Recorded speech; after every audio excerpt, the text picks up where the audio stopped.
welcome to another edition of 10 Count. I'm Steve Kim, joined by Michael Baca and Doug Fischer. Guys, it's on the calendar. The television situation has not been worked out yet, but from Wembley Stadium, April 29th, for the IBF heavyweight title of the world, Anthony Joshua takes on Wladimir Klitschko.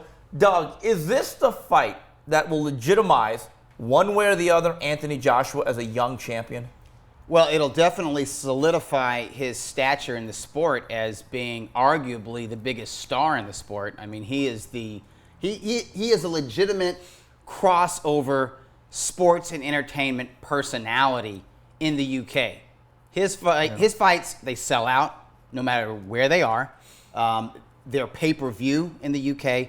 He does tremendous business. He's the perfect athlete and personality in the perfect division and coming around at the perfect time. I mean, being the Olympic gold medal winner in the 2012 London Games, that was a perfect launch spot for him. And he's coming at the right time in the heavyweight division where there was a dominant champion in Wladimir Klitschko, not so dominant, not a champion anymore, but still a name, still a future first ballot Hall of Famer, somebody who's etched his place in the boxing record books and history books. And if Anthony Joshua can decisively beat Wladimir Klitschko, he's going to be a big star, not just in the UK, but he's going to be a worldwide boxing phenomenon. And there's a reason why they had a press conference in New York for this fight, because I think it's inevitable that one day, maybe not within the next 2 years or so, but one day Anthony Joshua will come over here to the U.S. and try and captivate the Americans who have always loved heavyweights. Heavyweights have been cultivated here since the beginning of time. Now, there's an old saying, there's boxing and then there's heavyweight boxing. Absolutely. And there's a reason that both Showtime and HBO are interested in televising this fight in the U.S. Yeah, and 90,000 for one event. That is mind-boggling that in 2017 that events exist like this in the sport.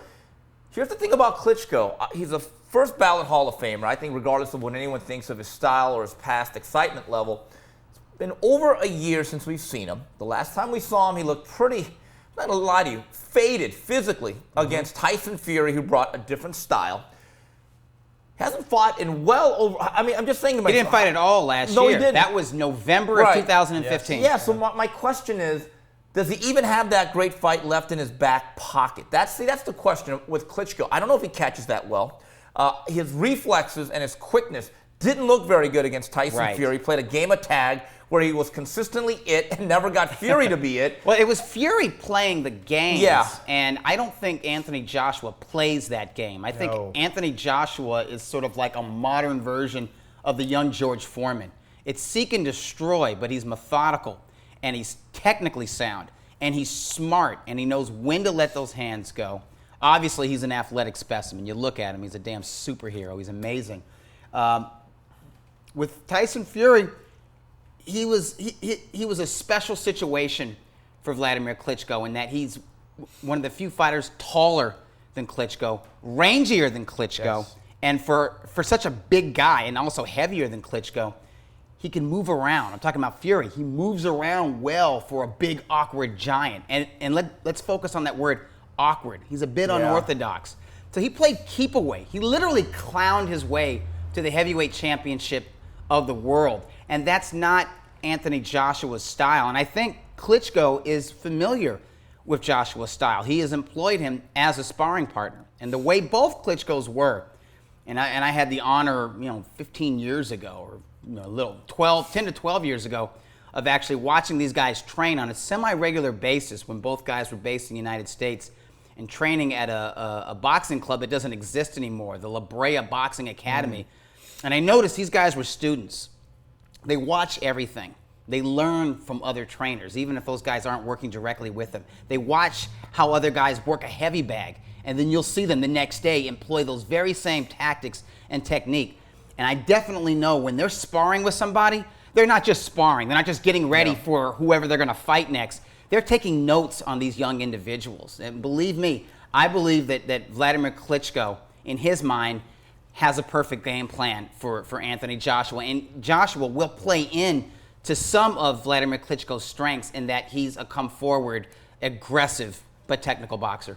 I would be actually kind of surprised if we saw the same performance from Klitschko as in the Fury fight, because Wladimir has to wake up for this fight. He knows that Joshua is the next biggest thing. He basically crowned him at that New York press conference and said 3 years from now he'd be way too good and I'd be way too old, saying it was the perfect time for this fight. And I thought it was kind of ironic that Klitschko, who dominated a heavyweight division that didn't really have another one like him in it. Aside from his brother. Yeah. Aside from his brother, sure. For 10 plus years. And he's coming up to probably, I would guess, his last fight. I think he said recently he wants to fight in Ukraine for his last fight. Sure. Besides that. And he just had his 41st birthday, so he did. knows the clock is ticking. He did. I think he's going to train hard for this fight, probably like he's never trained before. And I think he's going to be mentally sharp for it. And it's a good step-up fight for Anthony Joshua, because we've said it on this show before.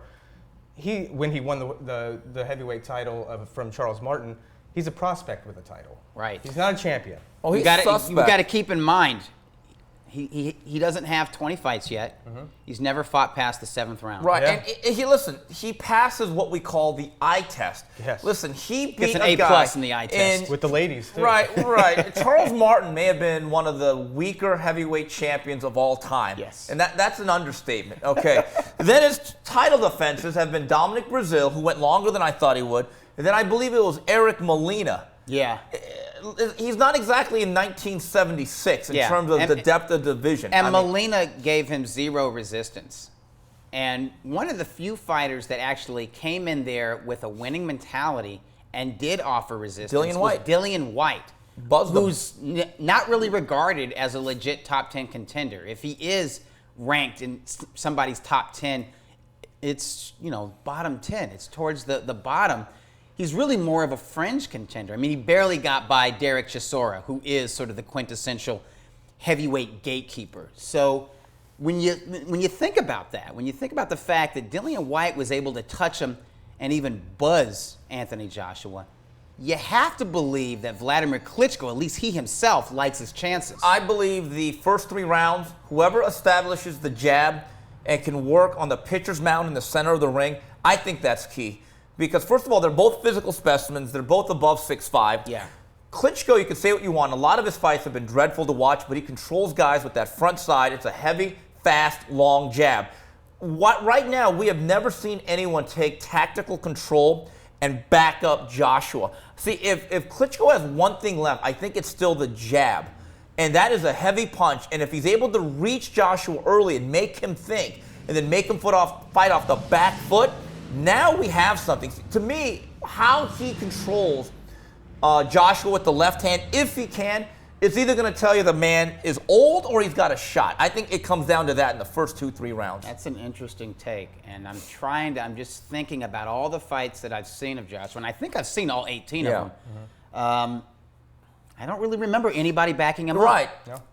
I mean, he's intimidating looking. I mean, from the time he takes off his robe, If I was a heavyweight, I would back off. I mean, he's never lost a weigh-in. There's no doubt about that. But the other thing was, when Joshua fought his last fight, guys, I'm watching on Showtime, it's an afternoon broadcast. I think it was the Molina fight. Yes, it was. And then Klitschko gets into the ring. And maybe he hasn't been working out. Maybe he had atrophied. Here's the thing that was striking, and I know one guy has his shirt off. Klitschko looked a lot leaner than Joshua. And I'm thinking to myself, wow, he is legitimately the smaller man physically. And I think that might even be an issue. And I really think Joshua, if he gets hit early, if he shrugs it off easily, I think it's a one-sided fight. That's my opinion. But again, that's why they fight the fights. Now, if Joshua should win this fight, is he clearly the world's best heavyweight? Does that stamp him above Deontay Wilder? Compared to Deontay Wilder, yeah. Yeah, if you look, technically speaking, yeah. No doubt. Yeah. Absolutely. As far as fundamentals and just sort of classic boxing IQ. Yeah, technique. Yeah, but it doesn't mean that he would necessarily wipe out Deontay Wilder. Yeah. Wilder is what he is. He's a puncher. He lives and dies by that power. In fact, I would say he's even regressed, technically speaking. Yeah. But fighting in that crazy windmill style, if he clips you, unless you've got a George Chuvalo type chin, you're not going to be able to take that power. And I don't think Anthony Joshua has an iron chin. Right. That's a worthwhile fight. You're talking about two heavyweight title holders who are physical specimens who are undefeated. One from the UK, one from the US. One who is sort of that quintessential London lad where he's prim and proper and he's careful about what he says and he says all the right things and he's a gentleman. And the other guy is sort of the quintessential brash American athlete out of the South. Yeah. He's almost like a pro wrestler. Yeah. He could talk the talk, but he does back up his talk. Sure. I mean, that is a potential super promotion, and maybe the first heavyweight championship fight to really capture crossover appeal on both sides of the pond since I can't even remember. Maybe Tyson Bruno. I would say Lennox Lewis, Evander Holyfield, although There you Lennox go, had been yeah. Americanized at that point, let's be honest. All right, well, that's it. April 29th from Wembley Stadium as we tape the network still to be announced. On behalf of Doug Fischer and Mike Baca, this is Steve Kim saying, till the next 10 count, goodbye, everybody.